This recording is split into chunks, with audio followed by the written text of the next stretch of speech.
Em on top không phải trending, không phải YouTube, không phải changing. Anh on top em ở trên anh. Big to liver drop người ta có tên anh. Big city boy, big city, big city boy, big city space speakers in the house make some motherfucking noise. Tạ tim để story em, nhắn tin để trong đi em. Có phim thì sao đi em, đóng 10 giờ PM. Thì em thích có si game, hạt bóng anh thích là si em. Xem thích là đi em, vì em thích là si em. Trói em bằng cà phê, em học sinh Đà Lạt. Nếu mà ngoan em sẽ được thương, nếu mà hư em sẽ được phạt. K-O-A-T, what up you, hay là hát thêm fan thì không sao đâu. Yeah, anh không thể say yes, mà em không thể say no. Nhìn em lúc nào cũng fresh, make em hay to say oh. Big city boy, big city, big city boy, big city space speakers in the house, make some motherfucking noise. Show it up all night, what you gonna do, ngày sáng đi chơi. What you gonna do, them bottles keep coming. What you gonna do, thành phố nó không ngủ. Tell me what you gonna do. Từ lầu cao cho tới cuối ngõ, mang chọc đường phố về tận lối nhỏ. Lấy quần vẫn di gối, rap game này anh đại diện không thể chối bỏ. Nhạc đơn giản không phải câu cây, đừng hỏi anh tên như màu dây. Mấy thằng ghét anh muốn spotlight, sorry anh là câu chơi.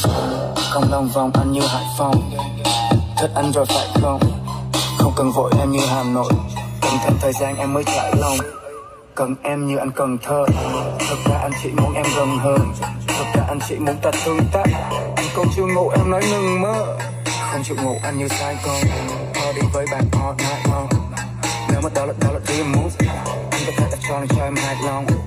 Nghiện thuốc có thể Lào Cai, nhưng nghiện em không thể nào cai.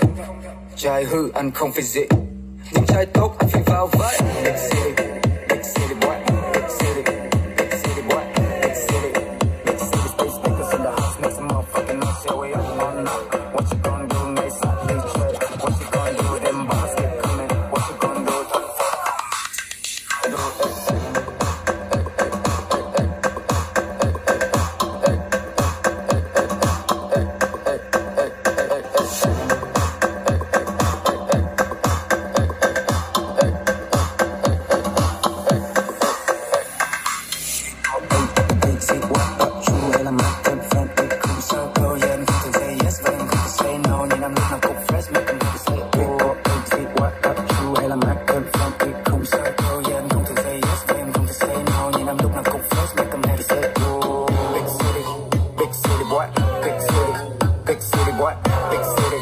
big city space speakers in the house, make some motherfucking noise. Yeah, we up all night.